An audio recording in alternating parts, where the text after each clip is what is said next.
A to Z about makeup सिरीजमध्ये आज आहे सी फॉर क्लायंट हँडलिंग. तर सगळ्यात आधी जेव्हा तुम्हाला एन्क्वायरी येते की ब्रायडल मेकअप करून घ्यायचा आहे किंवा ओव्हरऑल पॅकेज पाहिजे, सगळे लुक्स त्यांना तुमच्याकडून करून घ्यायचे आहेत, तर 2 सिच्युएशन्स आहेत ते मी तुम्हाला सांगते. सगळ्यात आधी लोकेशन कन्फर्म करून घ्यायचं की तुम्हाला आणि तुमच्या टीमला तिथे जाणं पॉसिबल आहे का, तरच पुढे जायचं. पहिले जर फक्त ब्रायडल पाहिजे असेल मेकअप त्यांना की एकच लुक लग्नाचा फक्त, तर तुम्ही तुमच्या एरियाच्या रेटिंग्सनुसार त्यांना प्राईस सांगायची.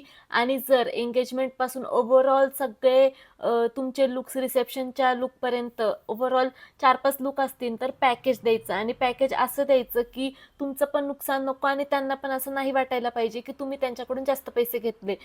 पॅकेजमध्ये इन्क्लुडेड असतं की प्रोडक्टचं तुमचे पैसे निघाले पाहिजे, प्लस तुम्ही टीमला पे करता ते पण तुमचं अमाऊंट निघली पाहिजे, प्लस तुमचा थोडंफार प्रॉफिट.